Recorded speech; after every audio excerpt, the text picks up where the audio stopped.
welcome to Spirit Switchboard. I am your host, Kerrilynn Shellhorn, and you are listening to us live on the United Public Radio Network and the UFO Paranormal Radio Network, 105.3 and 107.7 New Orleans. So thank you very much for being here today.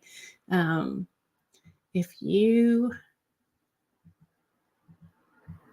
are tuning in today, the guests that I have on were on in August as well too, so you can go back and check out that segment and check that segment out later if you would like. The guests that I have on today, I'm really excited. I had so many questions prepared for them. Super excited about it. So it's Gail and Mel Willis of Lucky Paranormal. So Lucky Paranormal is a paranormal investigative team based in Thunder Bay, Ontario. They operate with a high level of professionalism and expertise, aiming to assist individuals in understanding paranormal occurrences and strange phenomena using the state-of-the-art investigative tools. They are busy with investigations within the Thunder Bay and surrounding areas, and have also traveled into the United States for investigations as well too.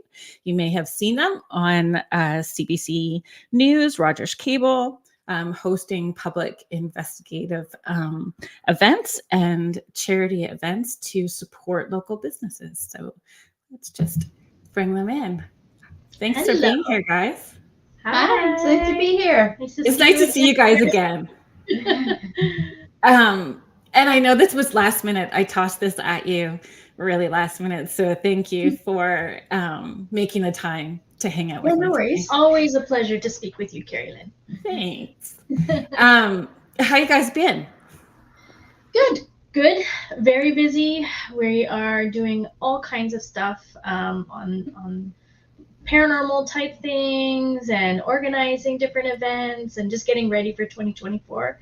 I think it's going to be a big year for us. I think 2024 is going to be a very big year all the way around, right? Especially within the paranormal community. It seems like more people coming together. So those who are playing nice in the sandbox are finding each other, and great things are coming from that. Yeah, absolutely. I agree. We're excited. Hi, Julie. Hi, Howie. Thanks for being here. Hi, Michelle. Yeah, I find even for myself too, like it's the first time in a number of years where it felt okay to put so much on my calendar, like to pre-plan and have all of that on the calendar and things to look forward to. Yeah, and I don't think that we're alone. I've heard a lot of friends and family saying this January has been like crazy busy for everybody. I don't know if it's in the stars or what's happening. Hi, Sandy. Thanks for being here. I don't know, but it feels exciting. Like it feels like there's lots of fun things to look forward to, right? And I don't know what I did, but like my March is not good. Like when we think March Madness, that term March Madness, I must have been mad, because now that I'm looking at it, I'm like, I'm going to be, I don't know what I'm going to be by April 1st. Really tired. Yeah, I can be really tired when April hits, and then it feels like it's all balanced out when it's all balanced out from there. Yeah. But I think that's what happens, right? You get excited and you're like, oh, sure, I can do that. You just get excited about all the possibilities of things, right? Yeah, for sure. Can you tell me about some of the, last time we chatted was August, what you guys have been up to paranormal wise, like investigations, if you've been doing anything exciting? It's been a little bit quiet. We've been doing all the behind the scenes, and then we thought it was going to be quiet for February, and we have three investigations already set up. Like it all just came at once. It's like, okay, yeah, I guess we're back at it. Yeah, full steam. So fun. Never a dull moment, that's for sure. So for those people who are just getting to know you, maybe they have not connected with you before, can you give us a little bit of background about yourselves individually and Lucky Paranormal? Sure. You want me to go first? You can start. Yeah. So Mel and I have been doing the paranormal for, I guess, 2 years. Mel's been doing it a lot longer than I have. Drew me into it. I mean, in terms of paranormal investigating, but I've been into like tarot card reading since my 20s, so over 20 years. I've always been interested in that sort of thing. But about 2 years ago, Mel was doing investigation with some people, and I was like, what are you doing? And she said, oh, I'm going to this cemetery at 10 p.m. tonight, and I'm meeting these people. And I'm like, so maybe I'll just join you, and I'm going to film what you guys are doing, because I like kind of doing that film and creative stuff. So I went along with some of their investigations, and I started filming, and that's how we started doing our YouTube channel, and doing all that kind of stuff. So I sort of got rolled into doing that, and now I really enjoy paranormal investigating. I find it very fascinating. And it's not a cheap hobby. No, like you have to be very passionate about it to invest your time and energy and the research, the review, the equipment, the physical aspect of it as well too. And the more that you do, I think that it takes a toll emotionally and physically when you're going to certain places. How you're interacting with the energies of the places. Yeah, absolutely. And we also really like to travel, so then you have to filter that in, and how much does that cost? And yeah, it's an expensive hobby, but we love it. Yeah, because there's just a sense of wonder to it. Like there's stories to be found. Like that's how I look at it. There's these stories, fascinating stories behind the history of places, because I think that we have a shared love for historical places, historical architecture, and that. Is that correct to assume? Yeah, I think so. Yeah, for sure. And I think that also just learning the background history is interesting, because we go around Thunder Bay and we're thinking, it's not that historical. There's not too much going on. But then when we start looking into things and like understanding, where all these buildings and like when they came up, the stories of the building, and you start learning all these new things. I find that really fascinating. So, and then connecting it with your paranormal investigation or your experience in that space. And I think that we're doing more of that as we go along. We've definitely taken a turn lately of more like the historical things that we're learning about places, and then trying to put the story together is how we've changed in the last couple months. Is what's the story? Yeah. Do you find, depending on the people that are participating, like different layers of the story reveal themselves when they want to, and depending on who it is that's asking the questions? Yeah, I think so. Yeah, I think so. Absolutely. Yeah. I think that we have a different, not bad, but I think that we have just a way that we go about investigating, which is gentle and respectful. So we're not like poking or trying to make something happen. If it doesn't happen, it doesn't happen. If spirits or any entity that is there that does not want to reach out and communicate, then we let it be. Like we don't try to make something happen. We're just asking questions and seeing if anybody wants to talk. So that's how we always approached it. That was actually one of the questions that I had written down, was how do you approach your investigations, right? Do you research before or after? After. A little bit before sometimes. And then we see like what we catch on the equipment, and then see if we can find history on that. And then we really enjoy the second time we get to go to a place with the knowledge to see if we can get the whole story. Michelle is just asking, any suggestions on finding groups or people locally that might want to dabble in investigating? We've met a couple people from our group, like at our events. Yeah, is where we've kind of collected some people. And actually, one of the new people in our team, we actually met them in Michigan at the Paracon. Isn't that wild, eh? It's like, oh, I'm from Thunder Bay. I'm like, what? I'm like, we're from Thunder Bay. And that's amazing. Like, yeah. But I mean, I found it difficult. I live in Southern Ontario, and I moved at the time. Before I moved here, I was living in Alberta, and had a lot of, stuff was happening intuitively for me. And so I had reached out to a number of paranormal groups. And this is going to be, oh my goodness, 23 years ago. So it's been a while. So 23 years ago, but groups did not want me participating because I was saying that I was able to connect with the other side. So they didn't want mediums as part of their paranormal groups. And I remember like just being so upset because I wanted to learn about the equipment and just be part of a community. And there was a group that was actually, Michelle, like closer towards you, it was a group near Barrie. And they were kind. I never got the opportunity because they were 2 hours away and I had small children. So trying to get there. But I find like definitely 20 years, there's been growth within that community where it's much more inclusive than what it was. I still like, for someone that can tap into the other side, there's more. Yeah. And I think it's with any sort of group or like friend group, even like trying to find the right people or like the right connections that sort of fit with everybody in the group. And I think that's the importance. So just stay open. If you're looking for a group to investigate with, stay open. And if it feels right, it will happen. If it doesn't feel too good, then just find the right people that you fit in with. And finding like-minded people. So, and it's about, everyone can showcase different strengths. Some people like the techie stuff. Some people like the review parts. I don't know who does what really, but I do. Do you really? That is my favorite part.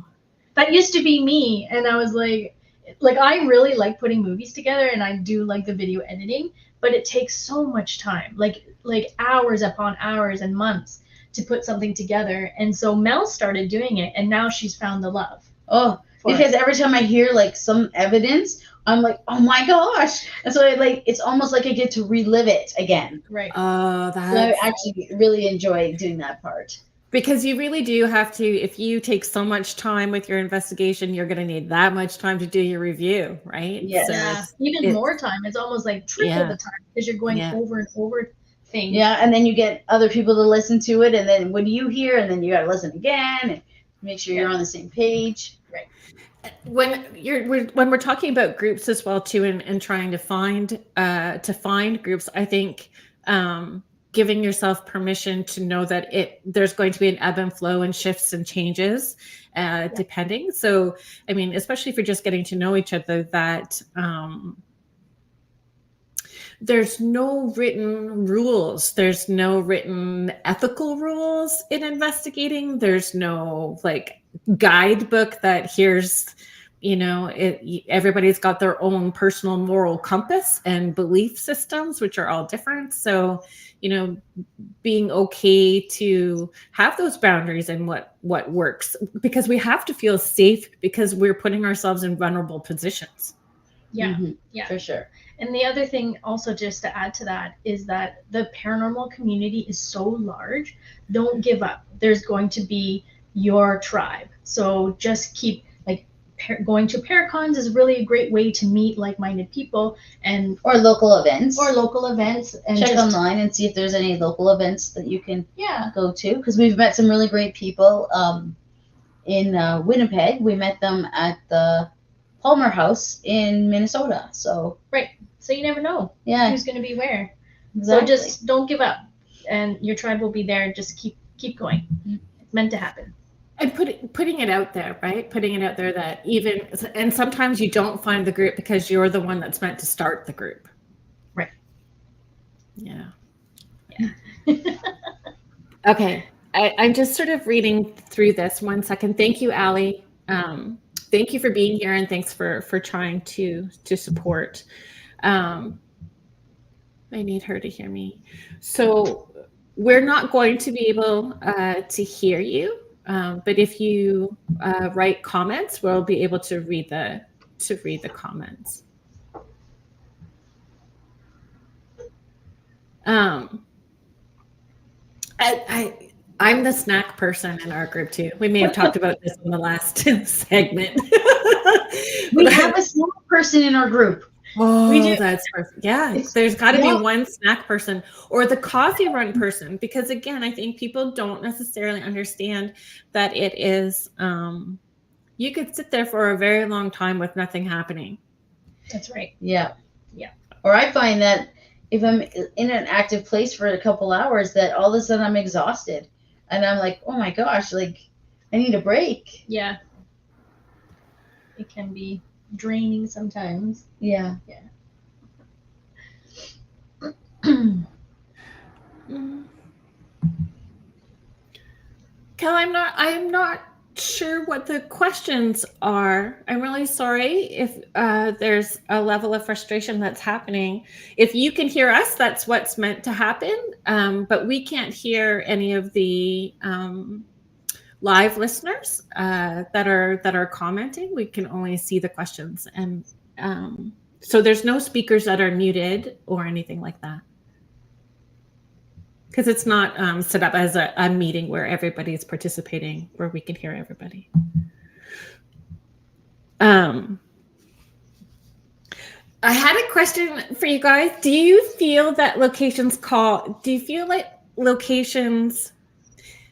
call out to us? Do you feel like locations? Sometimes, Yes. Yeah, yes, do you? sometimes. Like we'll go. There's a particular bar that's sort of out in the country, and every once in a while we're like, let's go there for a drink. Let's go there. Sadly, we are not allowed to investigate there, but it really has drawn us there. So do you think on an intuitive level you could tap into it and see if there's stuff that's coming through that's just needing to be heard, and then the pull will stop? I'm not I'm sure. not sure. And that's an interesting one. It's there's always those questions, right? Yeah. Of what's happening. But I do feel like some locations will draw us there. Maybe we don't realize that we're being drawn, but then when we get there, there's a message that needs to be told and that we need to hear and maybe share that message. That happened one time. What? We were Carol in our group. She's like, let's go on this trail, and so we're like, okay. So we're walking down the trail, and she's like, we're talking, we're trying to like pick up stuff in the forest and everything, and then all of a sudden we all look up and we're like at the psychiatric hospital. We're like, how did we end up here again? Yeah. Because like it's like a very active place, and so we walked over to like the vent, and there was like a little flaps on the vent, and so I'm standing there, and all of a sudden the vents open from the inside and slam shut, and open and slam, and I ran. It's an abandoned building. There's nothing in there. Abandoned hospital. Yeah, that's the first Not time. a breeze. No, Not it from the came from the inside. inside. Yeah. Did you? So, yeah, that's fabulous. And you ran? I did. Mel ran, yeah. And I've never ran before. But it's on our Facebook page, on our Facebook group. I think it's pinned to the top. Oh, that's brilliant. Yeah. And then Gail's like, go back. I'm like, Oh my gosh. You know what, guys? You're like tapping into all the questions that I had for you, because I think I wrote that down too. Is there an aspect of paranormal investigations that scares you where it might be a hard nope? Yeah, nope. Where I don't think any is, well, evil. Yeah, maybe like Negative But is define evil. Define evil, because right. very, okay, maybe it wasn't, well, yeah, it was evil because it was like we went to a place where there was witchcraft and sacrifices and Satanism stuff. And so there was. But we didn't go away from it. We No. actually went to see it. So it wasn't like we were like, no, we're not going to do that. Right, until we did got the voice that was extremely creepy. And it was like, oh my God. Yeah, we didn't get like later. It always happens like we don't really realize it's going on sometimes. Sometimes we do, sometimes we don't. But then when we watch the footage back, then we realize what actually was going on that we did not see and we did not hear. And maybe that's the part where I'm a little bit frightened, as because I can't see or hear what's going on, but I know something might be going on. right. I have a friend who's the hard no with dolls. Like if there's a doll, anything like doll related, she's like, that's a hard pass. she's a no. I don't know if there's a hard no or things that I tend to go towards, oh, you growling at me now? Okay. And I go, why are you growling at me? Yeah. What's all this about? I don't know. Well, I don't think that like there's anything that would stop us going somewhere. Maybe a No. morgue. Maybe going into a morgue, I might be a bit frightened, but all Oh, other I'm places- all in. You're all in? I would go to a morgue for sure. We actually met. I would lay down inside one of those like Oh, coolers. I've been in That gross might be too much for bathtub. me. I was in a really gross bathtub once. Closed my eyes and sat right inside it. Oh, Just, yeah. okay. And it was one of those ones where they would put the ice in it. Oh yes. Okay. Like the shock yeah. therapy sort of idea. Yeah. Jennifer, I know Jennifer, she's a nurse and she's saying hospitals are the worst. So let me just sort of catch up here, guys. Hang on a second. Cal, I'm really sorry that you can't hear us. I'm sorry about that. I'm not sure what to say about that. Cheryl is just asking, what are the senses you have when you feel something icky? And again, I think our ick factor level is different for each one of us, right? Depending on our personal beliefs and experiences and past traumas or whatever, right? Like woke up with a spider falling on your face, so now you have a fear of spiders. So icky places could just be if there's spiders, like you just, anyway. So if it's like a haunted place, I find that it's my solar plexus that I can feel it. I'm like, oh, something's going on here. Can you share for people who don't know where their solar plexus are, just for the people that that may not? So right where your belly button's at. Yes. So that seems to be Where's your solar plexus? right there, like kind of By your ribs. At the like bottom at of the your ribs. bottom of your ribs, not your belly, like in between that little area there. In between your ribs and your belly button. Yes. That's the solar plexus. I guess that's where I feel it too. Sometimes I feel a little bit nauseous, or my stomach is like turning, where I'm like, ooh, something's happening here. That's where. And it's hard to explain too if the energy will feel different in different places. Like it feels thick or heavy. There's a very big difference. Like when you, Cheryl, if you walk into a room where somebody has been arguing and fighting, you can tell. The air just has that feel to it. So when you're doing a paranormal investigation, different rooms have different feels depending on what experiences were happening, right? Yeah, exactly. Jennifer's just sharing. I have felt pure evil at the hospital I was working at. I was on a break and I felt it. It was the only time in my life I have felt anything like that. Jennifer's pretty intuitive as well too. Sorry. Thank you everybody for just being patient. We're going to try to catch up with some of these. Alias, Kerrilynn, Lucky Print, have you ever met someone by chance and then investigate someplace that had or has a connection to that person? Almost like they were drawn to you for a reason. Oh, yes. I have a great story about that, actually. Do you guys? Yeah. Actually, we went to Pentatanguishene.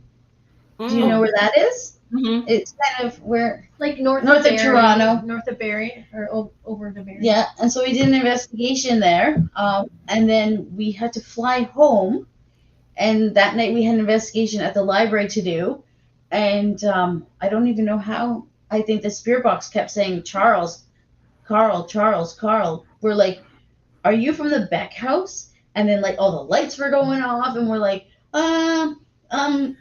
you followed us here.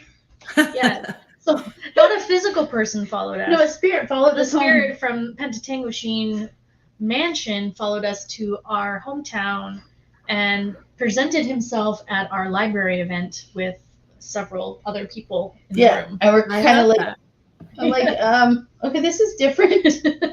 But I think, like if we believe that or understand that we are all collectively connected, right? Why can't they? Why can't they show up at other places? Right. So what's your story? Oh, so I think I've shared it I think I've shared it a couple of times. here on the show. So I had been going towards the Kingston area doing the Dining with the Dead events, and then staying and doing individual sessions for people for a number of years. And on my downtime, in between times, I would take the historic highway from Picton to Kingston along the river, and I would just stop at the historical plaques, or I would follow like historical plaque this way. So I would like turn left and just follow and see what I would find, right? And I came to the old Hay Bay Church. And when I got out, these two people who were on the show just before Christmas, actually, had come out, and it was the minister, and they were the caretakers of the church for that time period. So it had a historical background to it. And they were so open, they just let me, wander through the church, and they wrote down all the intuitive stuff that I was getting. And they brought up a paranormal investigator, the original minister, like the person in spirit, was sharing that somebody had investigated recently that was smoking on the property, and he smelled really bad of cigarettes, and he did not want that guy in the church anymore. Oh, wow. Like if he was going to be smoking. So they changed, like they're not allowed to smoke on the property at all anymore. They changed the rules because they were being respectful to this minister. And then a year later, I got to meet that investigator, and we did some investigations together, and he sadly passed away in this last year. And I went back to Old Hay Bay Church this fall and did an EVP session. And I don't know if Darren's on it or not, because I haven't had the emotional I haven't felt ready to listen to see if Darren answered me back, but I went back there to see if he would respond to me, because that's where it all began, right? And that's why I think like places can call to us for a reason, like to connect us to somebody else as well too, right? In the physical and in spirit. Yeah, definitely. Yeah. Jennifer is just saying, "Ooh, I've been in enough morgues in my life." Actually, recently, we met someone, a young girl who. Well, she's a lady. She's a lady, I guess. Well, I mean, she's younger than me, I'm sure, but she works in the morgue. She does the makeup, and I thought that was just fascinating. I used to do hair for a living, and I always wanted to do hair for in the morgue. I would have done that. Yeah, for sure. She really enjoys doing that too. Yeah. I had a lot of questions. We had a lot of questions when we met her. Hi, Grant. Hi, Grant. Yeah. Have you guys had the opportunity to meet Grant? Grant has been on the show a couple of times. Yeah. We haven't met Grant at the blue elephant, I think. I think it was in Simcoe. Yes. Oh, we were really that's so good. We were very tired and extremely tired. We're on a really long leg of a trip, and right. It was we went down to Gettysburg and stopped into, I think it was Simcoe, and met Tops there. So it was fantastic, and it was good to catch up with other paranormal investigators. Right. That's awesome. Jennifer is also sharing, yep, I had my horrible experience in the anteroom of the old nursery. There was a bed there, and I had gone there for my break. Every cell in my body said I had to get up and run. Oh, wow. So I tend to lean into, like, sometimes those spirits that feel angry are frustrated because they've not been heard. Right. So, sometimes you have to lean in a little bit just to double check and then make your decision on where you're moving from that point. I feel like as a team, we back up a few steps and then go back in, Because at first it does catch you off guard because we're not quite used to it. And then it's like, okay, let's go back. Yeah. Or just sit there for a bit. Just to kind of wait a little longer, because sometimes it takes a bit more time. And that's why we like to go back to investigate the same location several times, not just one time.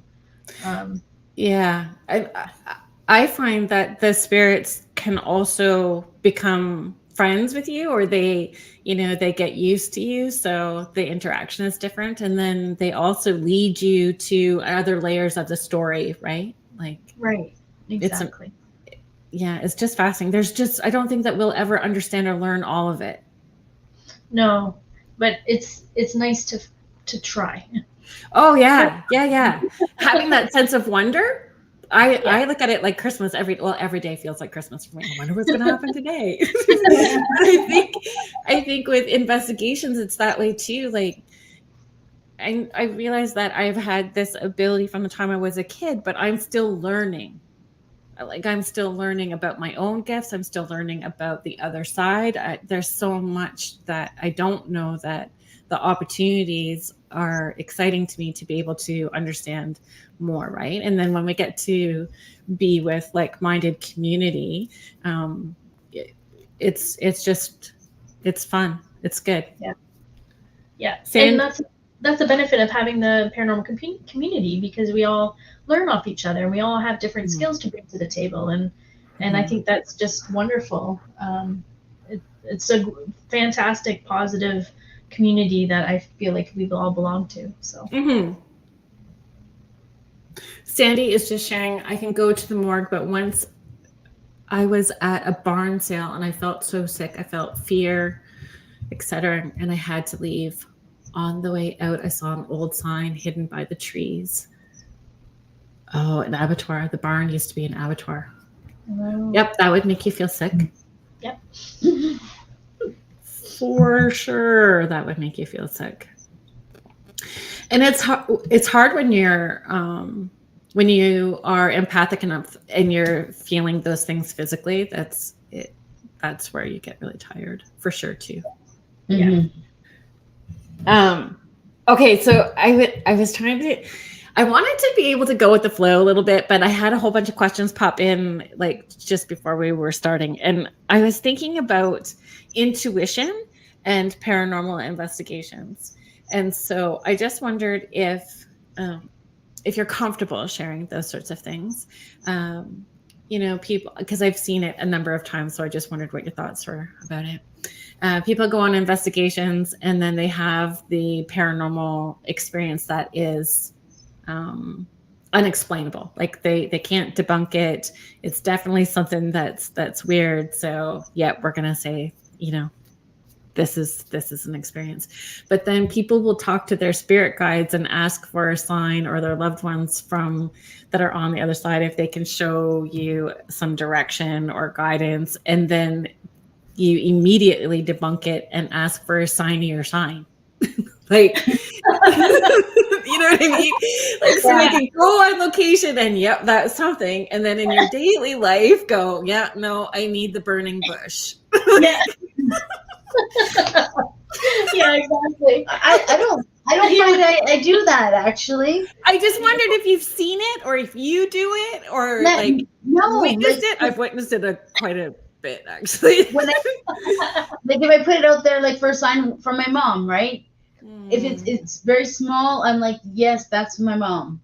Or there was one time when for some reason my car went into reverse and I wasn't quite in it. I was like scraping the windows, and all of a sudden it's rolling down the driveway. That's a burning bush sign. That's not even a little sign that your car was shifting gears. So I jumped in the car and I stopped the car. I'm frantic. I'm like horrified, and I'm crying, and I'm walking to get to the house, and I look down and there's a dime in the snow. I'm like, okay, thank you for saving me.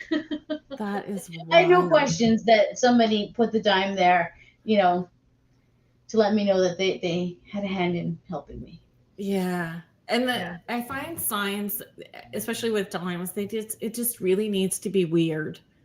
Like it's weird, and then you know for sure it's a sign. Like, yeah. I'd say that if you find a dime in a Walmart parking lot, you just got lucky. Like that's not necessarily a sign. It's more like making your bed and going to work and coming home and pulling the sheets back, and there's a dime in the sheets, and it shouldn't be there. You know, it's got to be weird. Yeah. Hi, Diane. Thank you for joining us. Pardon? My car was actually parked where the dime actually was. That is like, just bizarre. In the fresh snow, I was like, okay, there's no debunking that. I had a washer, you know, like a metal washer, just that round ring. I Yeah. heard a metal ting on the floor last week. I was having an emotional moment, so maybe it was a little psychokinesis. I don't know what it was, but I heard the ting hit the floor when I was crying, and then I looked down and there's this washer in the middle of the kitchen floor. Like, Oh, wow. See, that's a sign. yeah, right. Wash your face, pull on your big girl panties, and get on with it. That's what it was. Stop your crying.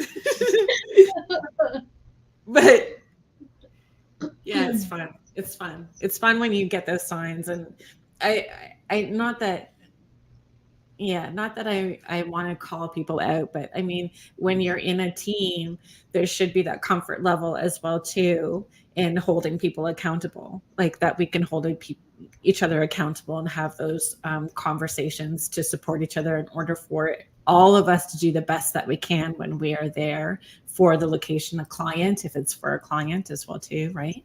And the people in spirit. I put a lot of emphasis on that we're there for the people in spirit too, right? If they are needing us to do something for them, that we have those tools to be able to support or help. Yeah, exactly. Jennifer, is it something to do with your comfortable with your loved ones? Sorry, I'll read that out loud. I'm mumbling. Sorry, everyone.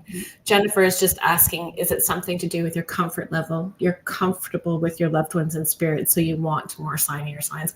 That could very well be true too, right? Yeah, and I think a lot of times we ask for our closest loved one to give us a sign. Mm-hmm. Not always other spirits give us a sign, other than like asking to communicate, but Mm-hmm. we kind of drawn to mom, give me a sign. Mm-hmm.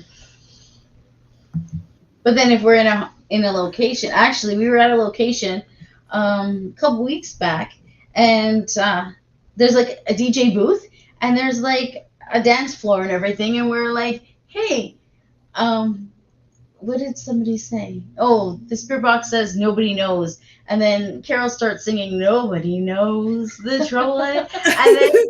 And then we're like, hey, do you want to dance? And we had the tripwire on the dance floor. Every single light just blasted on. And it was like, oh. Like, you kind of like, because you're in the moment, and then you're like, oh, someone's giving you a sign. Hello, I'm here talking to you. Yeah. And they want to dance. So did you dance? No, because we were like, oh my God. All four of us were like, I don't even know what to do. I don't know what to do with that. You dance.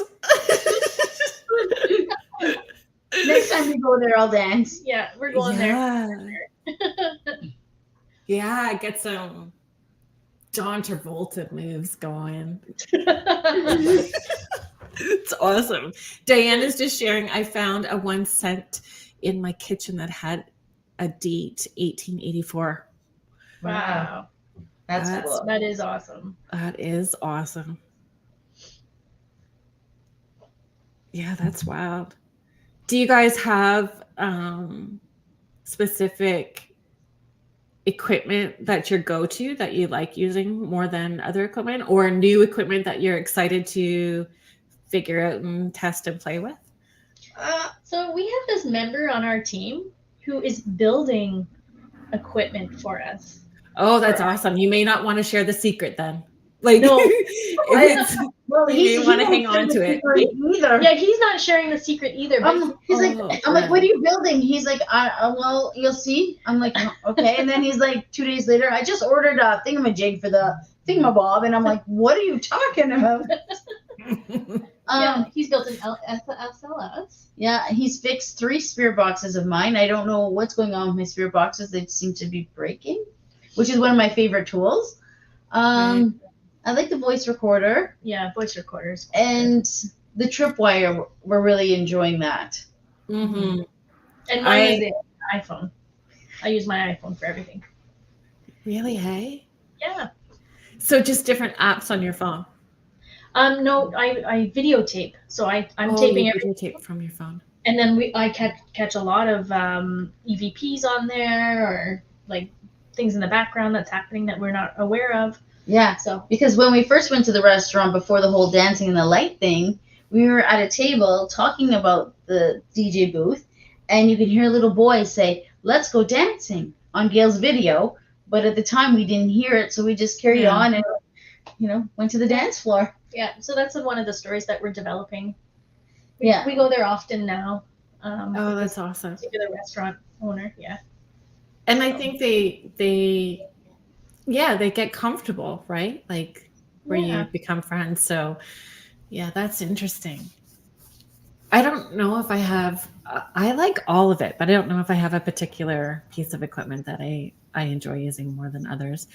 One of my best friends that I do investigations with, and my sister, who I drag into everything with, she's so good that she just, she'll tag along, but my mom always sends us one, make sure that you're protecting your sister. I'm like, okay. It hasn't changed from the time we were little.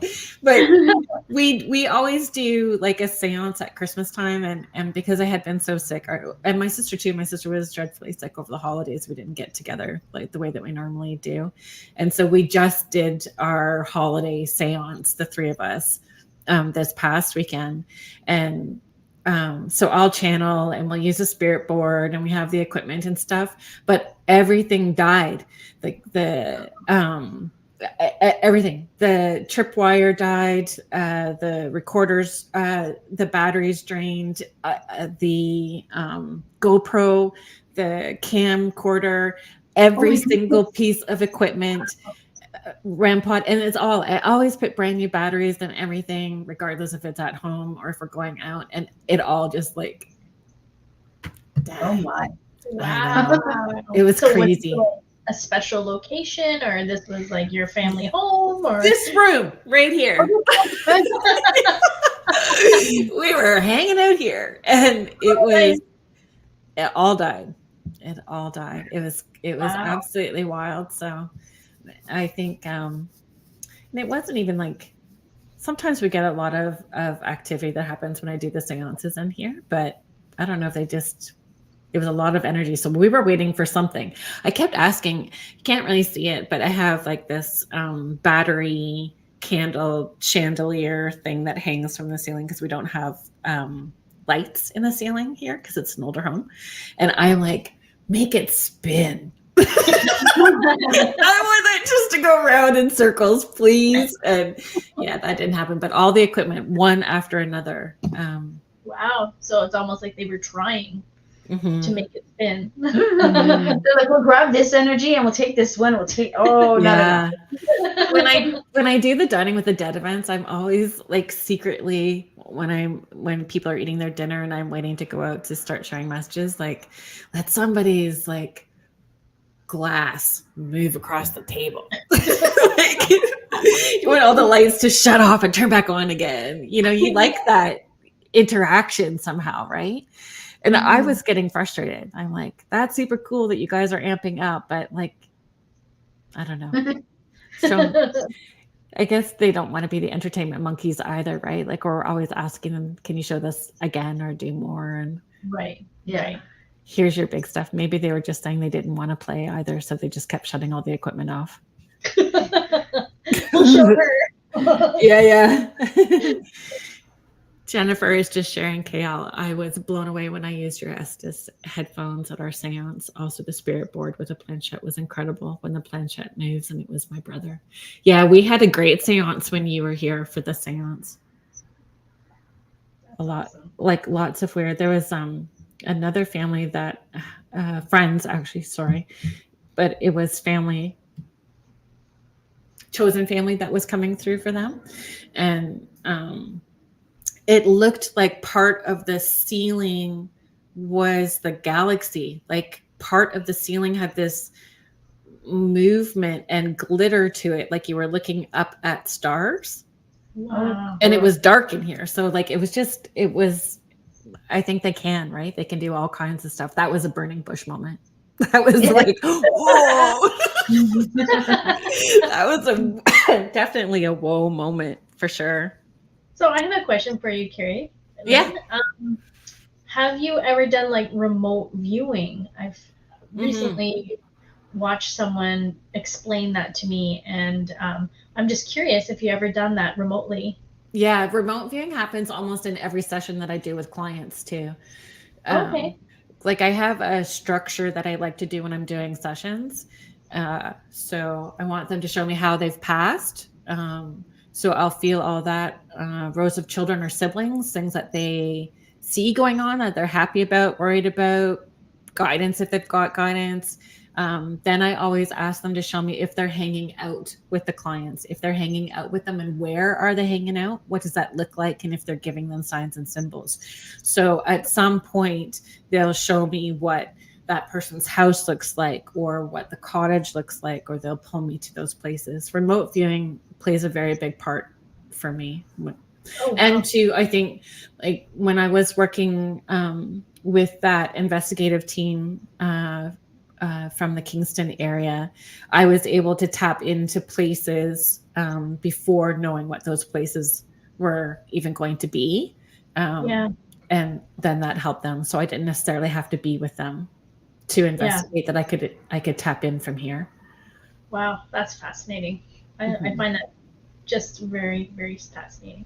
It's funny when I'm doing the Dining with the Dead events and I start doing that where they're showing me locations and what a house looks like, and if I'm moving through the house and I'm like, I've got my eyes closed and I'm like, okay, so I'm turning this way and this is what I'm seeing, and I'm like moving through somebody's house and I'm like, I promise I won't creep you later. Like, just like in this moment, this is what we're doing, right?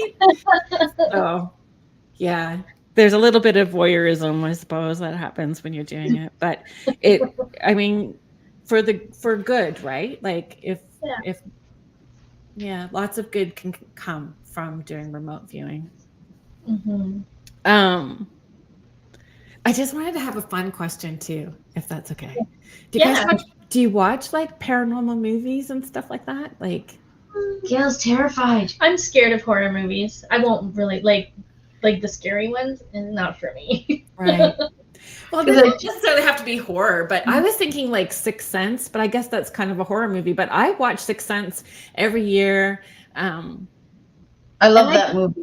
Yeah, I cry. I was like, oh, I feel you. I feel this. I feel that. So there's the connection. But you know what I was also thinking too, adults watch cartoons and animated movies too, but Paranormal. Oh yeah, those are good movies. Right. I'm not scared of those. Paranormal. It's just so fun. There's a movie I watch once a year. It's called The Watcher in the Woods.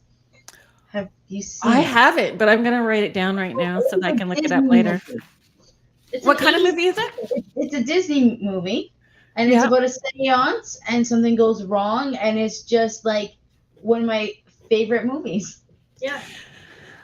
I just get so frustrated with seance movies and Ouija movies. I'm like, let's just keep feeding the fear. Let's just keep adding energy to that.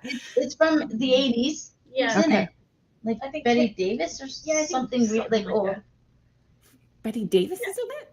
It's old, yeah. I don't know if it's Betty Davis. It's from the 60s, I think. Now I'm going to have to go Google it we're gonna see Google where it's from. That, but yeah, it's a good movie. Anybody listening know that movie? You stick it in the chat. If you're participating in the chat, got a paranormal movie that you want to recommend? I just resonated. I resonated with that movie. What is his name? Haley Joe Osborne, like who played the little boy. Yeah. Yeah, I just really resonated. And it was so funny. Like anyway, I just knew right away. Bruce Willis is dead right from the start. Oh, that's a dead therapist. I've had a dead therapist standing in my doorway waiting for me to get up in the morning. Osment. Thank you, Allie. Haley Joe Osment. Thank you, Allie.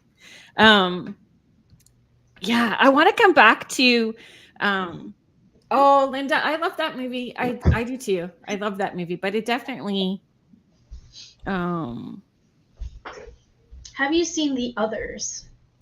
Yeah, I with loved that Nicole movie Kidman. too. I loved I that like whole that. twist. Yeah. That whole twist, right? I think that's really interesting too, like people being on different dimensions.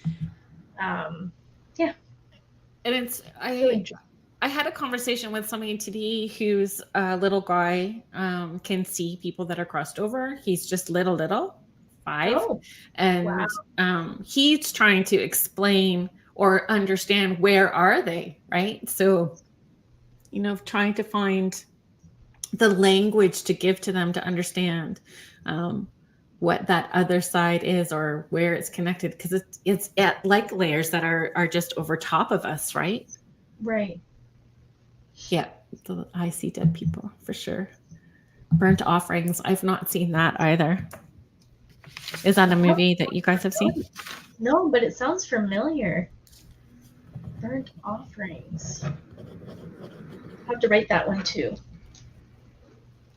Burnt Offerings. The places that you investigate, is it kind of a mix of people reaching out to you, or are you researching places that you are pulled to investigate? How does the team decide where you go? We have had people come in and ask us. Like, we do get emails asking if we do house investigations, which we do. We do house investigations as well. We usually do sort of like an intake a little bit, kind of meet the person and kind of get the background information before we do a full investigation. But most of the time it's us reaching out to different well-known haunted locations. Sometimes people will have a story, or staff will come in and tell us about it, and so we'll do investigation that way. So recently we've had someone reach out that they are starting a new business in a historical building in Thunder Bay, and it's like, I think there's some weird things going on. And Mel had a friend who worked in the building. She's like, oh yeah, there's weird stuff. So we're gonna go and investigate that place. Right. So that's something new. It's a lot of times word of mouth. If they are renovating to get ready, right? That just seems to stir things up. And that's what she's doing. She's renovating with her new business. And so that's how things kind of got stirred up. And so she's asked us to come in. Do you find, like, do you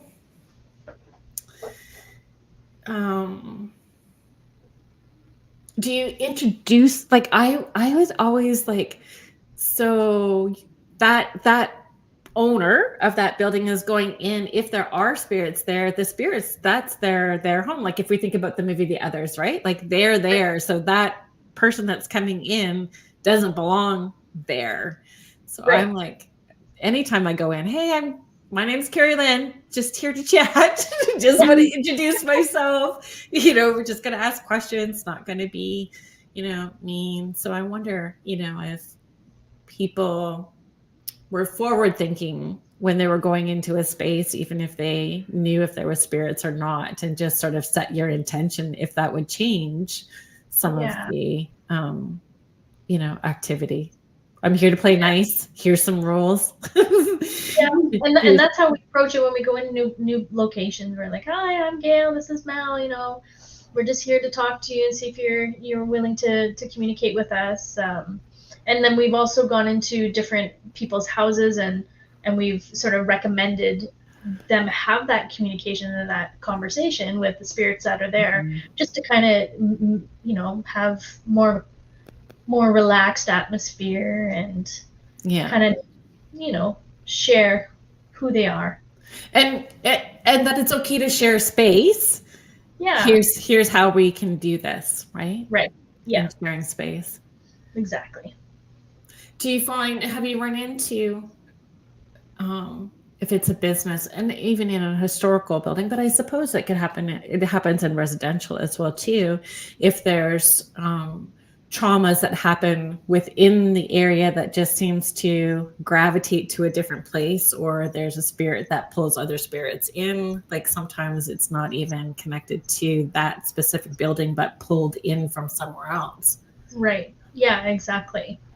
And a lot of times, sometimes I feel like when we do go to a location, we get activity because they know we're going there and they just sort of congregate until we get there.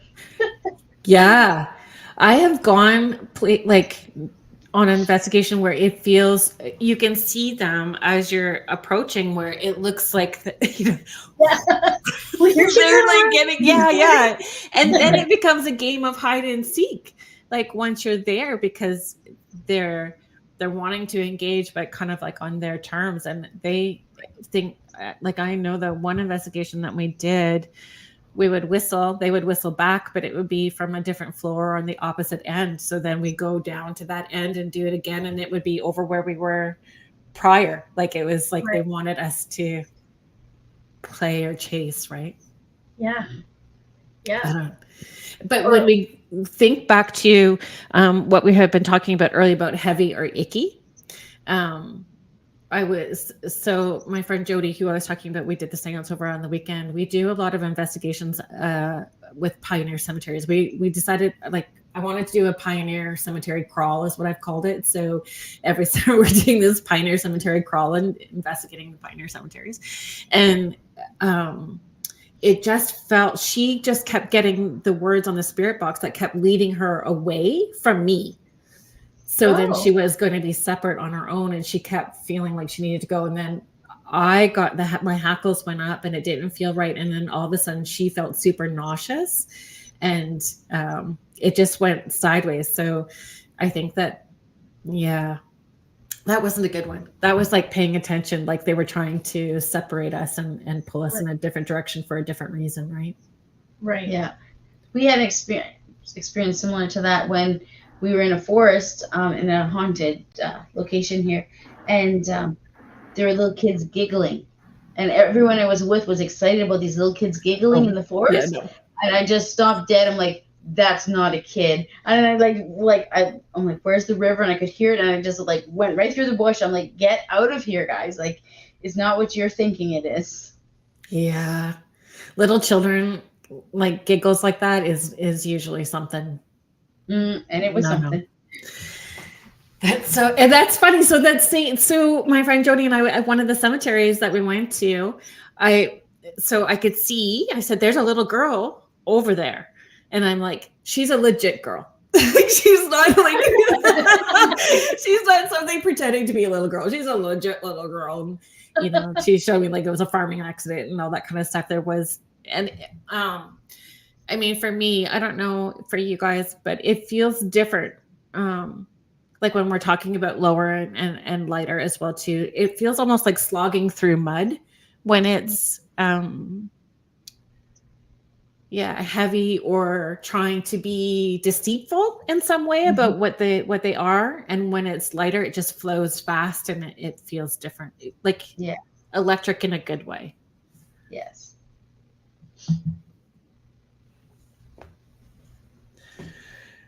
Oh, Cheryl, I'll get to your question in a second, Cheryl. Sorry about that. Cindy is asking, how is it that people that stay over at our house all say they feel a dark, heavy, spooky feeling? I don't feel it like they do. They feel and see a dark figure. Cindy is just saying, don't give me the spookies.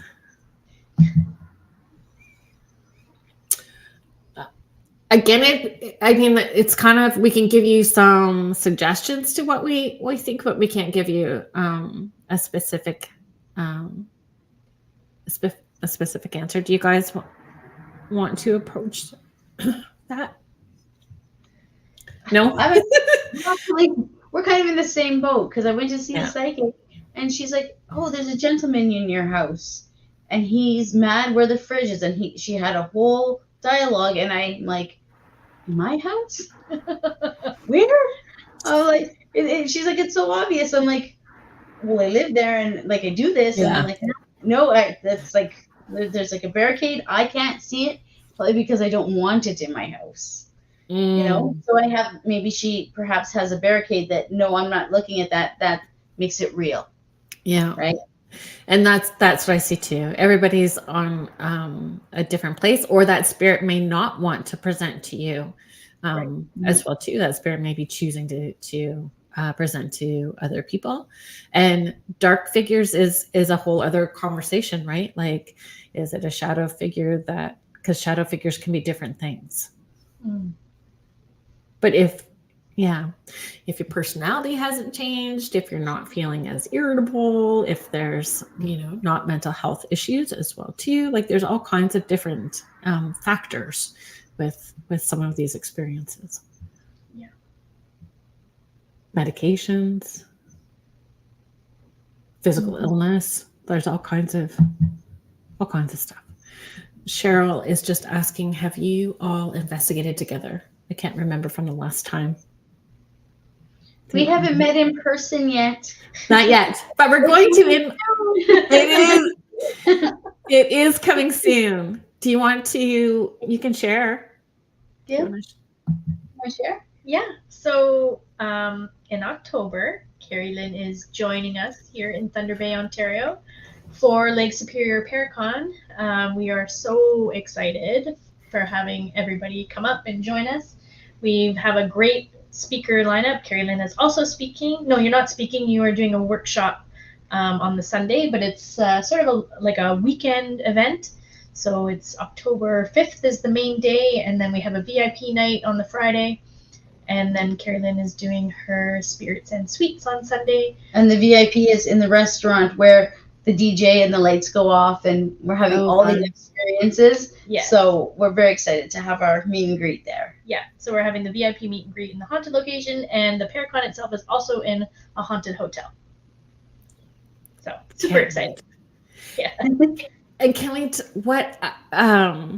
Because we were talking about snacks and we were talking about all of those things. And prior to the show starting, I had asked you if it was a real thing. Because I think I saw it like in November, because we've been talking about the Paracon for a while now, right?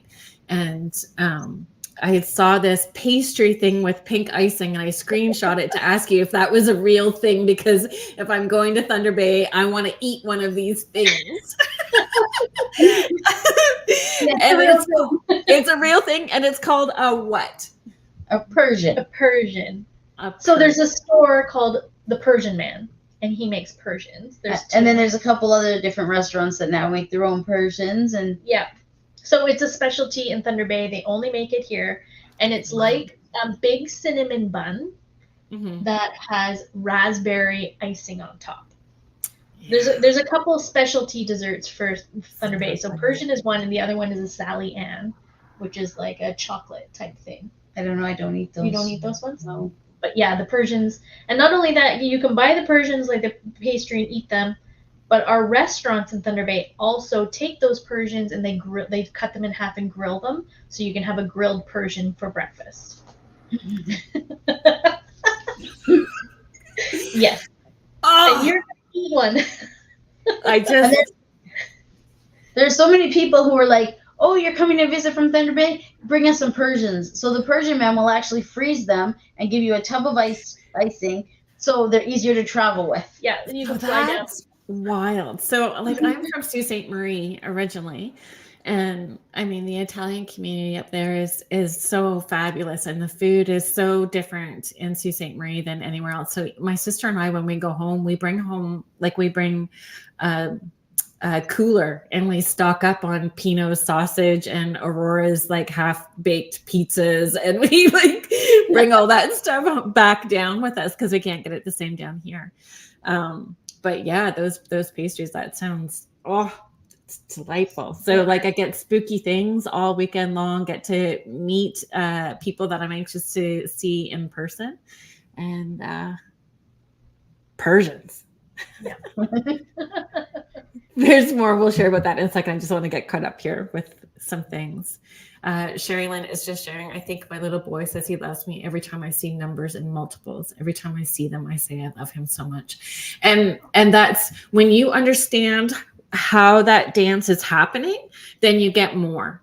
Every time you say thank you very much and you acknowledge it, you get more of it. Yeah, that's true. Cheryl saying that'll be amazing. You have a connection. I think so too. I think we are awesome.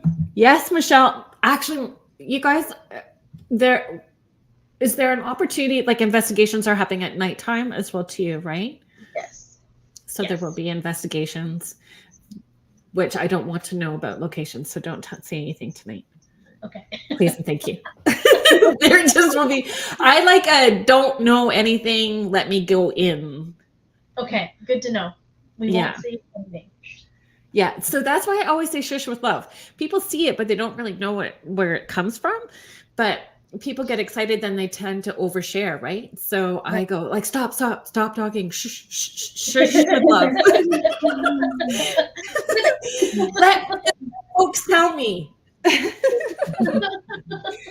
want the dead folks to tell me. Allie's. Oh, Allie. Allie's in Arizona. Oh, wow. Yeah. Jennifer saying, I'll look those up. Everyone seems crazy. Everyone wants a virgin. Food brings people together. You got that right. It does. Charlene's saying, I see it almost every hour. Just out of the blue, I look at my phone and it's multiples. That's awesome. Yeah. I tend to see like numbers like that when I'm going through a hard time. I feel like my loved ones send me 3 threes, or they'll send me, different numbers in threes. Right. Yeah.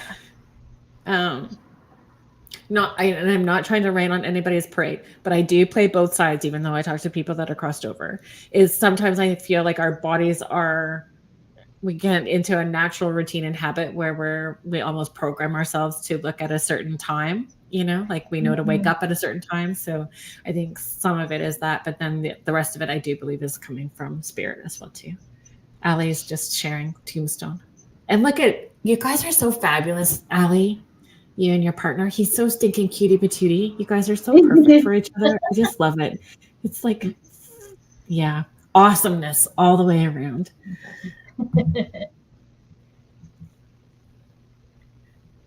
The Wiz is here. Thanks for joining us. I've been seeing trip numbers 111, 222, 333, etc. Yeah, that's awesome. I find that when I see the number, if I have a physical or an emotional reaction to the number, that it's more validating than if I just wake up, it's 333. But if I wake up startled and it's 333, then I'm like, oh, okay, that's something, Yeah. I was born at 333. Oh, were you really? Wow. Yeah, 333 a.m. It's kind of my number. So when I see that, then I know there's some sort of validation that I'm on the right track as well too. I think people get caught up with wanting to know what the meanings are, and they want to make it bigger than what it actually is. And a lot of times it's just that validation that you're on the right track. If it was a hey, go the other way, it would be something much more in your face, right? Right. That subtle, you're loved, watched over, seen, heard, keep going kind of stuff, right? Maybe. I don't know. Do you have a thought? I don't know. Yeah. About numbers? Yeah, I think so. I think that when I'm going through a hard time, numbers will pop up and it kind of validates that I'm on the right track. Mm-hmm. Keep going. Yeah. Keep going. Yeah. Yeah. So with the Thunder Bay, the Lake Superior Paracon, tickets are going to be available soon? Yes. Couple weeks. Yeah. We're just ironing out the details. Lots of details to be ironed. There's a lot. You guys really took on, it's not a small project.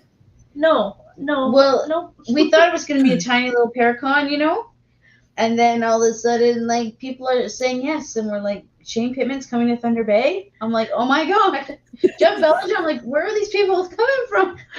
So it turned into a big thing. Yeah. Yeah, that's great. It's bigger and bigger. I mean, and the hotel has been absolutely fantastic, and they've really accommodated.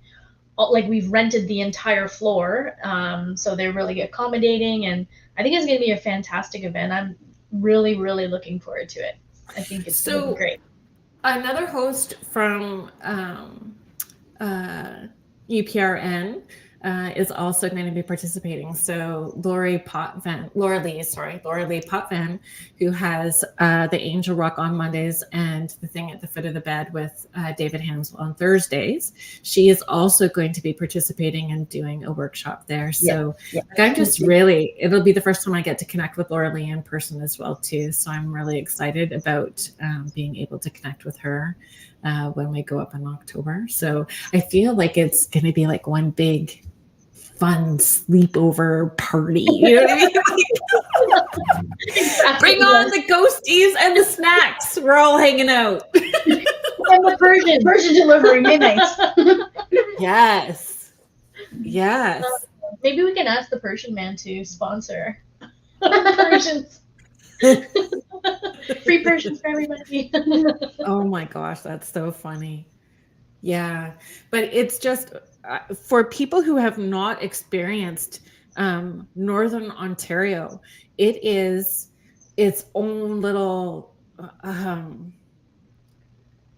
don't know, phenomenon. Like in itself, so much happens in that northern shore along Lake Superior. UFO sightings and stories, cryptids, Bigfoot, Sasquatch, whatever you want to call it. Weirdness happens along the northern shore. Hauntings along the highway. Like it's a lot. And I think the ruggedness of it, like it's powerful and beautiful, and yeah, it's not forgiving in any way. Like the weather, even going up that way is weather's not great, right?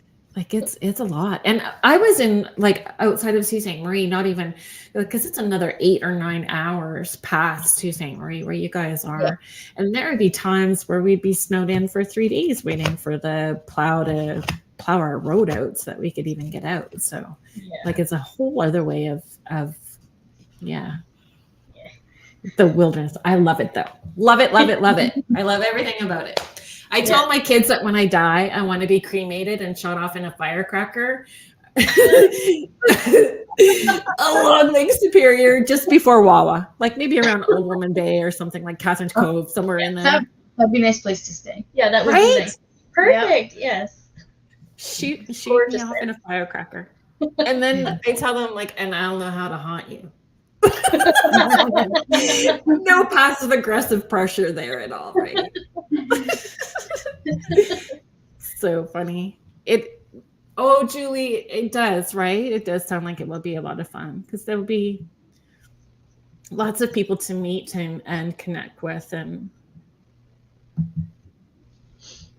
yeah, that's the beauty of Paracons, I think, is just meeting everybody that has the same interest as you, and we're all open to it. So it's like this congregation of all your friends all at one time. Yeah. And you can just share your weirdness. Yeah. And no one's going to look at you differently. Yep. Yeah. Weird is good. And again, if we define weird, right? Weird is just our normal. It's normal. For sure.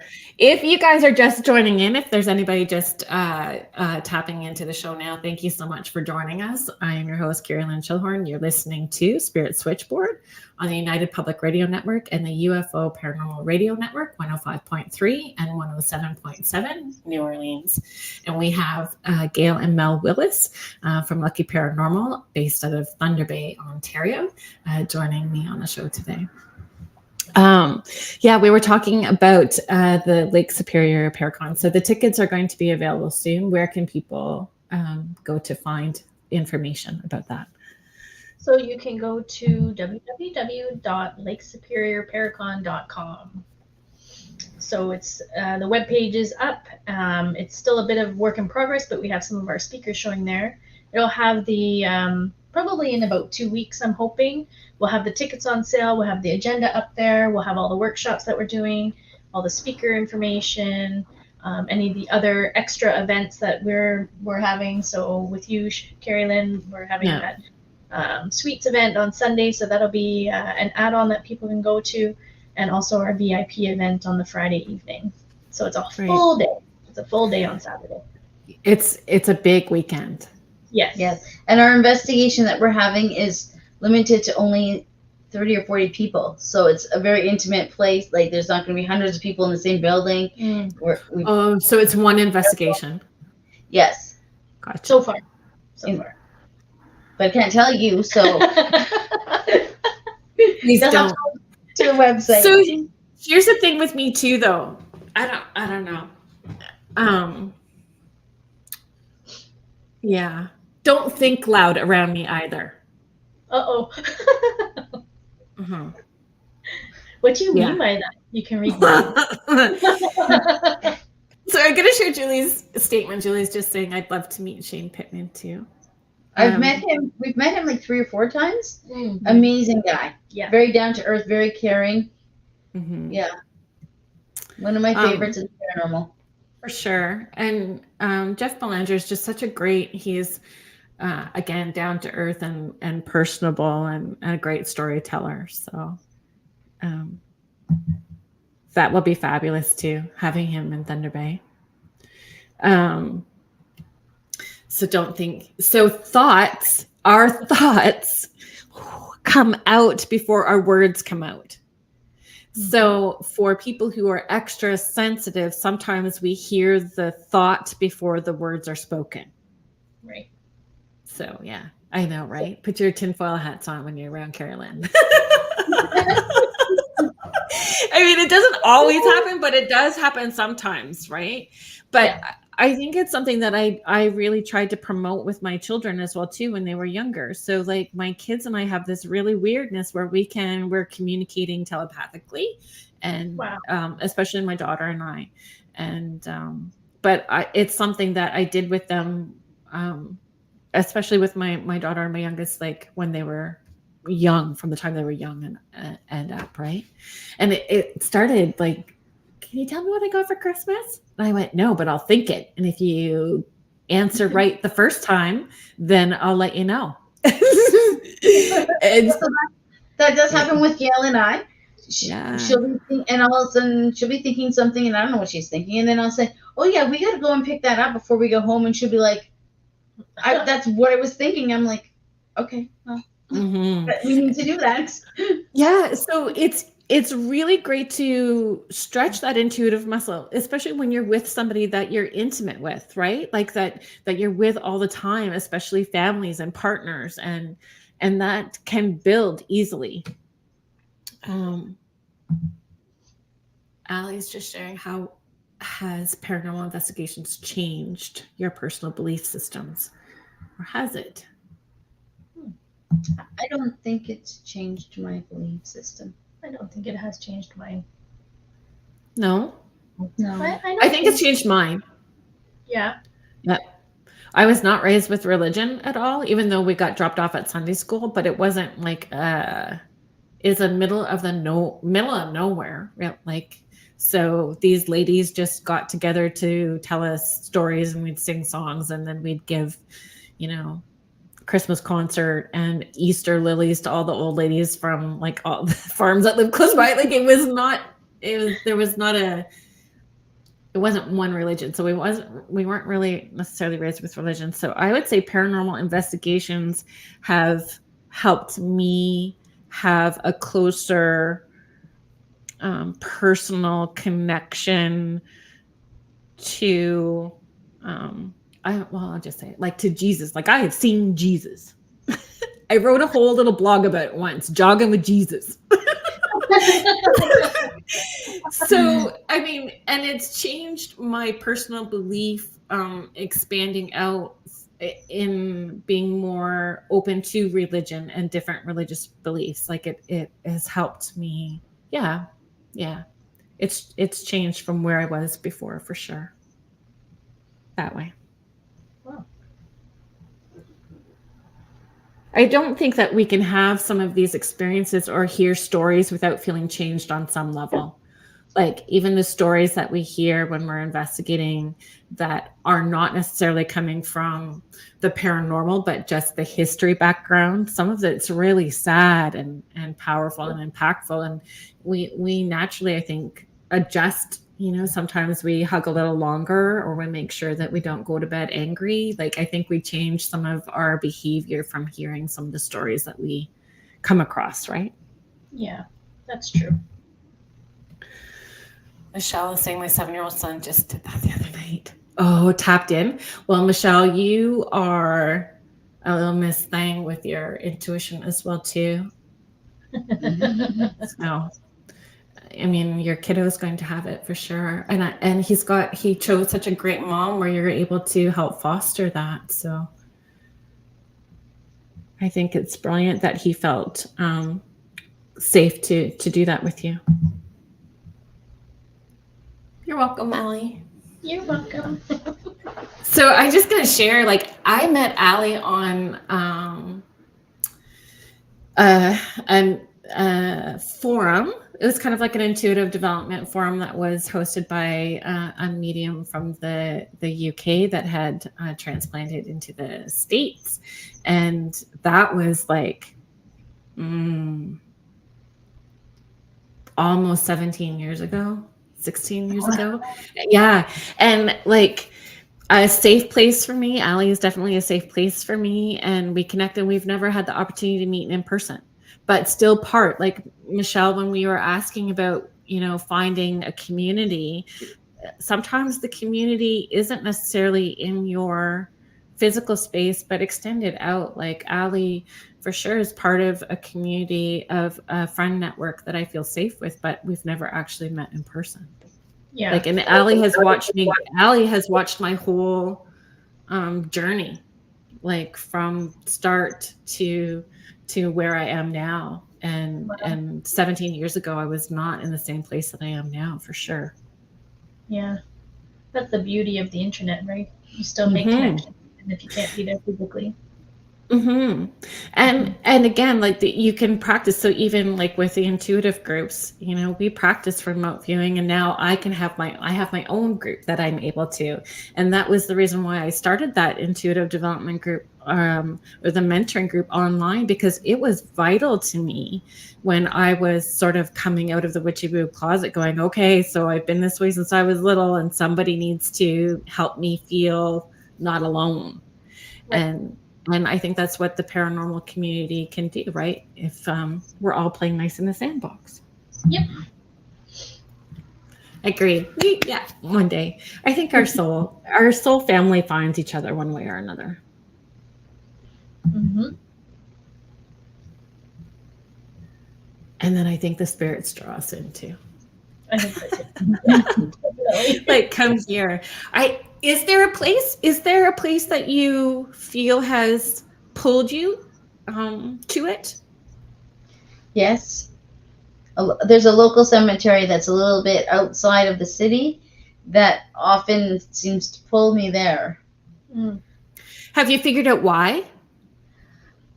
Well, first there was a spirit that was stuck. And so we worked through that and we helped him cross over. But then there was a creature with red eyes in the forest, and I let that sit. And then we did another investigation, and you could see us talking, and Gail's filming, and all of a sudden you can hear a woman's voice say, hey ho, like they were singing, and you could see us talking and Gail's filming, and like, where did she come from and where is she? So I'm excited to get back there again so I can try and talk to her. Mm-hmm. Wow, eh? Yeah, a couple of EVPs there, actually. Yeah. What do you think the red eyes were? Elemental? Well, the interesting thing is that alien. There used to be a church in this location. And back in the 60s, 70s, I guess there was unchristian rituals. That's what the newspaper said. There was unchristian rituals going on in the church, so they burnt it down. That was their solution. So they burnt it down. There's no church there anymore, but just wooden cross. What year? In the 80s, they burnt it down. Yeah, or I thought that was 70s, but like around that 80s. Area. Yeah. This township, that's their solution to things. So if you're in the cemetery, like there's barbed wire around the cemetery. If you're inside, there's like 5 tombstones, but 50 people buried there. So that's odd. And then you're safe inside there. But if you look outside into the forest, there's like a feeling. There's stuff. Yeah. there's stuff that I'm like, I'm not ready to even talk to you. And I've never actually been in a cemetery where there's barbed wire around the fence line. Like, why is there barbed wire going on in this, like, and it's on a hill. It's on this huge hill.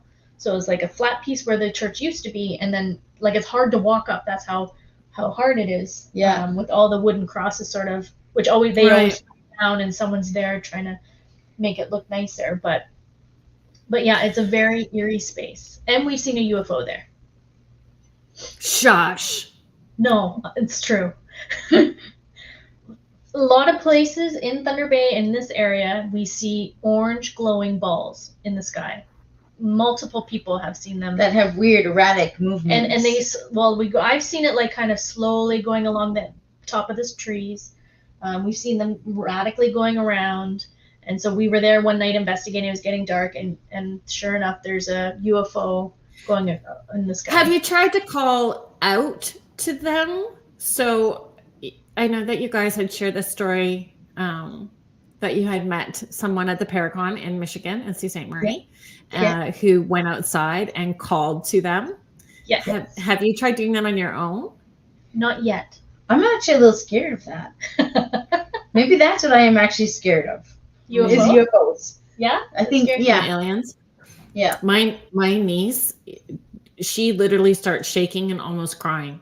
We cannot discuss aliens around her at all. And she's 20. Oh, wow. Not like she's little. She's 20, which is still a baby, I suppose. But yeah, that's a hard no, a hard no for her as well too. But yeah. Okay, folks, if you're listening, one more reason to go to the Lake Superior Paracon. And actually, I was going to say, you do have a speaker coming to talk about that, do you not? We do. And where the hotel is, it's up on a hill a bit. If you go at the back of the hotel, you're on a platform where you can see Lake Superior, and then you can see the sleeping giant in the foreground. The formation, the land formation, for those that don't know that area. It's all open skies there. Yeah. Another reason to come. Yeah. I'm not going to sleep. I'm going to need lots of that sugar. I don't plan on sleeping, so you will not be sleeping. Yeah, we have Chris Radowski. He is a UFO expert in Canada, and so he's done the Canadian UFO classification, and they collect all the data, all the sightings into one report every year. I don't know if it's every year or every 5. I'm not sure. But yeah, so he's going to be coming and talking about UFO sightings, and there was quite a big UFO that was very close to someone who got burnt by it in the 70s. And so I believe he does tours, and I forget. Falcon Lake. In Falcon Lake. Manitoba. Yeah, Manitoba. So it's on the Ontario border. So hopefully he'll be talking about that kind of thing. So it's very interesting. There's another local guy coming who's actually done a documentary on UFOs and Sasquatch. Yes. So we're going to show those videos, and he's going to have a Q&A about his experiences. So yeah, he's agreed to come on the show, so we just have to set up the date. So he's going to be coming on to talk about his experiences and participating with the Paracon. Yes. There's lots of Sasquatch sightings as well up here, since there's so many trees. My dad lives on one of the reserves outside of Sault Ste. Marie with my stepmom. And he had told me about a sighting that happened on the reserve not far from where they live. And it was observed this bipedal creature dragging part of a moose carcass behind it. Wow. Walking towards this like hunting bluff. And I'm like, oh my goodness, can somebody take me out there, Dad? And he's like, you don't want to, die by some like hungry, angry Sasquatch. And I'm like, that would be an epic death. It would be epic, Dad. He's like, you're so crazy. But again, that northern shore, whether it's remote or, because there's so much wilderness up there that's not explored or not been tapped into, right? So it's Yeah, Sasquatch is has always been something that I've been interested in since the time I was little. I always call you the Wiz because that's what you call yourself when you're commenting on my morning perch post. But he's saying there's Sasquatch, and you're in Washington, right? I'll just let you respond to there's Sasquatch where you live. And they say they're stinkier than bears, and bears are pretty stinky. So they say Sasquatch are even stinkier. Yeah, no doubt. Maybe that was the red glowing eyes that you saw too, right? It was more wolf-like. Wolf-like? Yeah, like the height it was. Seems like a dire wolf? Like a horse? No, I don't know. It's like, shut that off. Whatever that was, it's gonna. I think maybe I need to move to Thunder Bay. I think I might be moving. My kids will say no. We even had that experience. We were investigating where the special is What are you trying the special event on the Friday night.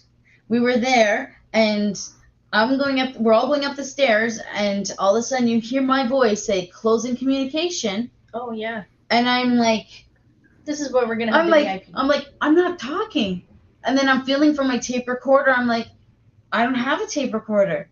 Yeah. And I was like, totally. Yeah, I didn't want to talk about that either for a long time. So. Yeah. Wet dog and skunk is what the Wiz is saying. Joe, do you want to come in? Okay. Yeah, if we can, like, it's just even more of a draw. If we have like cinnamon bun pasties with raspberry icing, aliens, Sasquatch, and ghosts, it's like going to be a brilliant weekend. It's gonna be amazing. It's just going to be brilliant. I can't wait. I can't wait for October to come. It's gonna be fantastic. Yeah, it's going to be super fun. I'm looking forward to it. And you guys do charity events within the community as well too, right? Like you host investigations locally to support the businesses. Do you want to talk about some of that? We haven't done as many this past summer, but we started doing ghost walks. So that's been fun. Mm-hmm. Yeah, but like historical? Do you do investigations at the same time too? Like where they're investigating, or is it more like historical and you're just sharing the stories? No, it's actually like we've tried to go to every single place that we talk about on the ghost walk and tell you the history and what people report and then our experiences. Mm-hmm. So and then we also bring like the spirit box and try to do an investigation as best we can outside, but and just sort of do that education piece as well.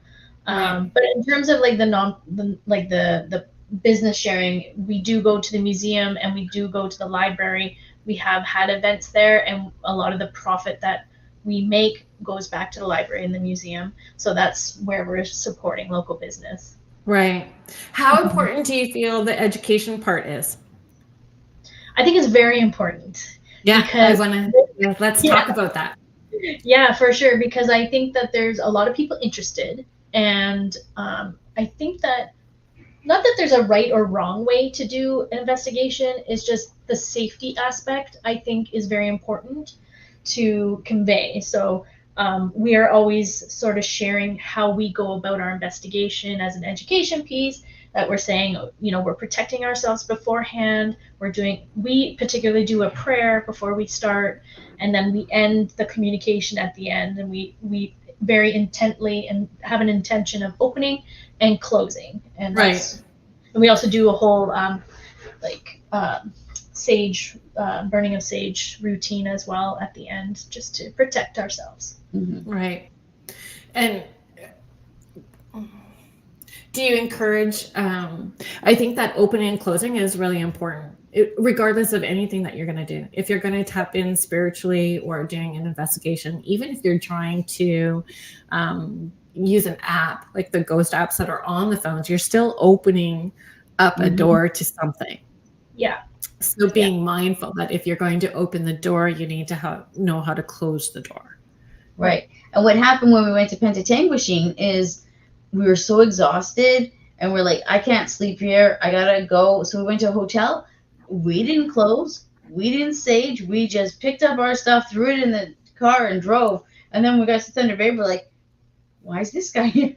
I'm like, oh yeah, we forgot to do something very important. So Yeah, I didn't. So I have two parts to add to that. I had a night where I didn't close everything up after, and I had a little this older lady in spirit sitting in the hallway when I woke up, and she's like, "Can I go now?" I'm like, Oh, I suck. I'm so sorry. Yes, I am so sorry. Yes, so the closing is important, and I find like clearing the energy from yourself as well too, shaking it off, having a shower, a salt bath, like smudge, if it, doing it ethically and the way that it should be connected to the indigenous people in the land that you're currently living on, I think as well too, being respectful that way. I have a liquid energy clearing spray from Linda Earl, she was on last week, so from her company Pachmama, so I use that.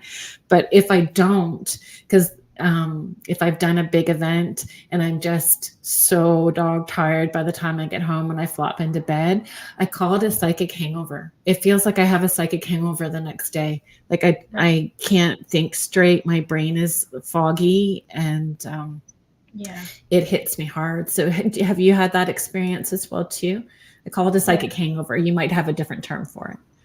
I think it's just like an exhaustion is what sometimes I feel afterwards.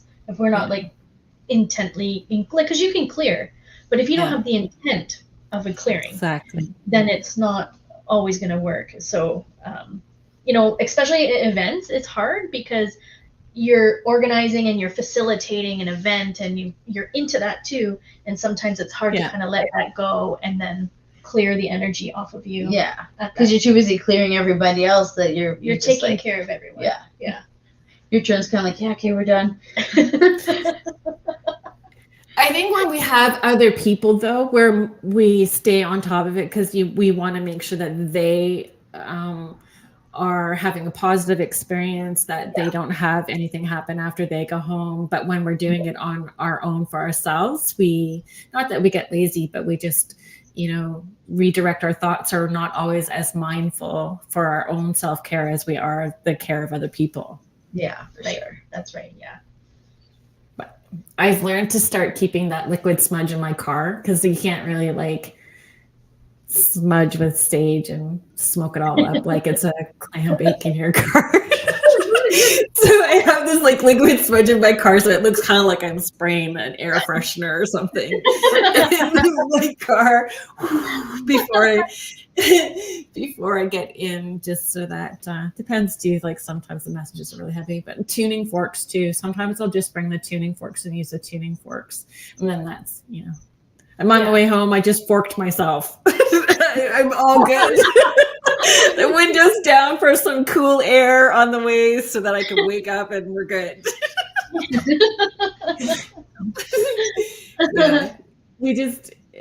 It's so important. And I think too, I believe, I agree with you that educating people about understanding the equipment, understanding respect with the spirit world and the locations, having respect is so important.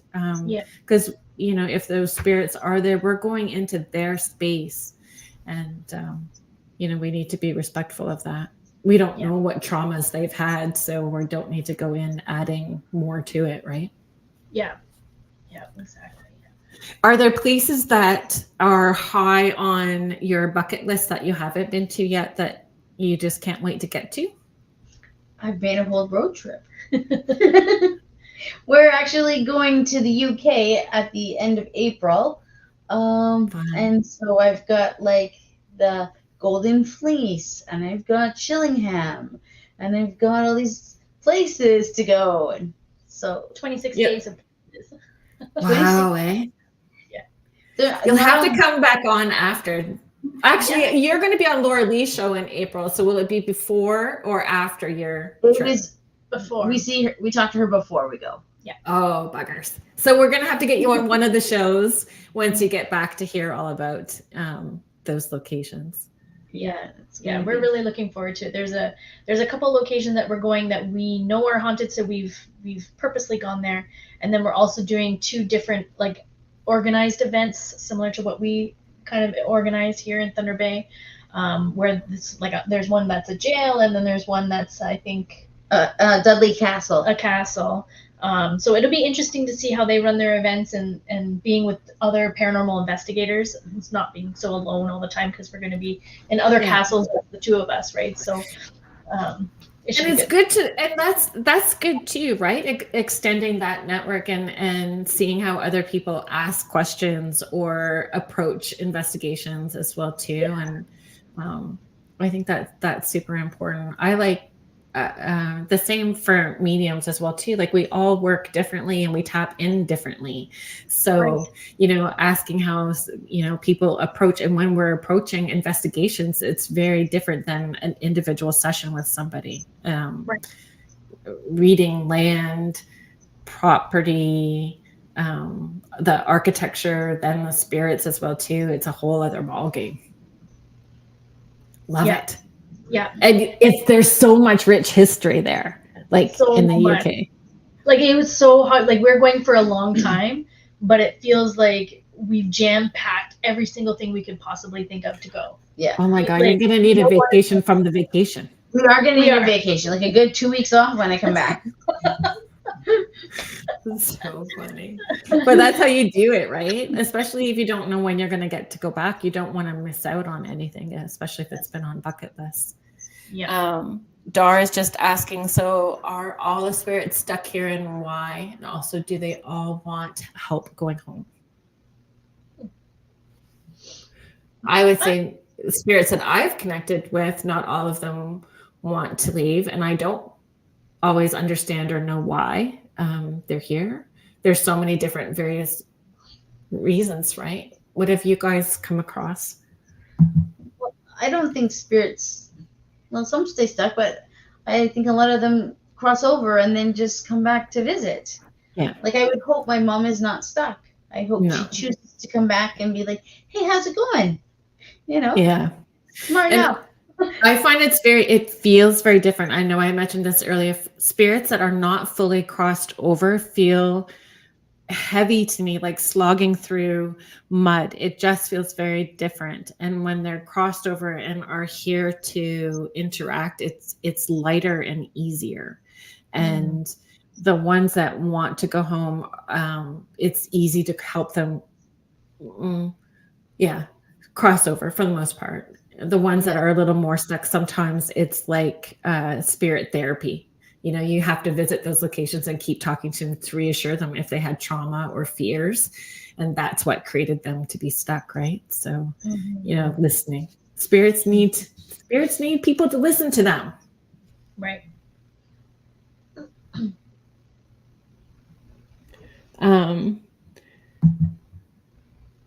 Fiona is just saying, being born and raised in the UK, I know there are many lighthouses that are said to be haunted. Oh, that's one place that we didn't think about lighthouses. We never thought about lighthouses. Fiona, do you have a recommendation? Growing up in that area, do you have a recommendation of a well-known one that comes to the top of your head that you'd like to suggest?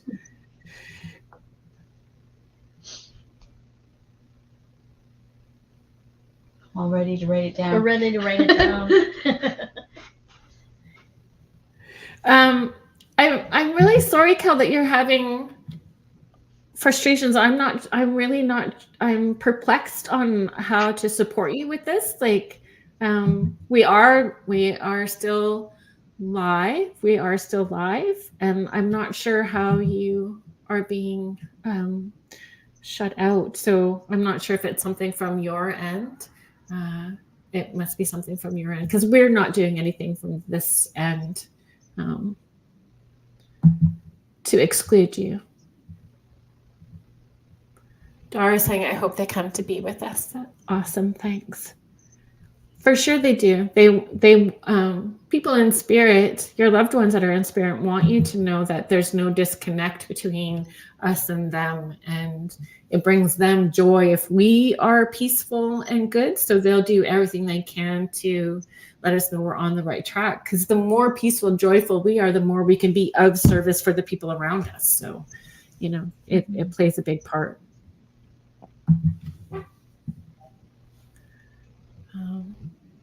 I was in Scotland, and any that are on the Atlantic are said to be haunted, and particularly around Perth. And I'm going to Perth. Yay, we'll be there. I get so excited when someone mentions a place, and I'm like, oh, I know where that is. That's awesome.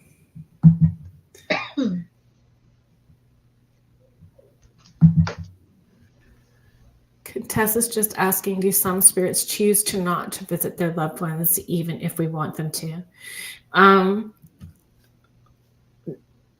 From my experience, it's not necessarily that they're always part of our support system, and they are there. Some are just pulled back more, whether they're having to do their own healing lessons or involvement on the other side, or if there are other people in spirit that can better support whatever current experience you're going through. So if they don't have that set skill set to support you, they kind of step back and allow other people up, but they're still connected and part. I don't know if you guys have any theories or thoughts about. Yeah, I agree with you. I think that when you go to the spirit world, there might be a journey for you there. Mm-hmm. And depending on where that spirit is take on that journey, and whether or not they're able to come back or wanting, not that they want, maybe they want to, maybe they're just on a different path, on a different journey, and they got to go through some, just like life, you got to go through those obstacles or those challenges to get to different parts. Just like life, I think it's the same in the spirit world. It was great to connect with you guys. I'm so grateful that, you know, the timing worked, and you know, there was a little hiccup with this scheduling, so you guys really helped me out by coming on tonight. So that's our pleasure. I appreciate that. And where can people connect with you? So they can find us on Facebook. We have a following on Facebook. But it's a private group, so it's kind of tricky to find us. It's Lucky Paranormal, and then brackets Thunder Bay. Yeah. And you asked to join the group. Yes, you have to ask, and I will let you in. Yeah. And then it is LakeSuperiorParacon.com. Yes. LakeSuperiorParacon.com. Yep. If you are signed up for my newsletter, I've added it to the newsletter, so people know. It's also on my website as well. So if they go to the website, once the link is there, so people can access it through my website as well too. Yes, Paracon, Michelle, for sure. Like, we're all excited. So next week, the guest that was, had to switch his schedule around will be, that he was going to be on today. He's going to be on next week. It's Eric Mintel. So he's also an investigator. He's going to be coming on talking about his experiences. So I hope that you guys can join me next week in the conversation as well too, when Eric is here. So thank you everybody that participated in the conversation and in the chat and asked questions. I appreciate you all so very much. And a big shout out to United Public Radio Network and the UFO Paranormal Radio Network, 105.3 and 107.7 New Orleans. Have a good week, everybody, and we'll see you next Friday at 6. And take care. Yeah. Bye. Bye.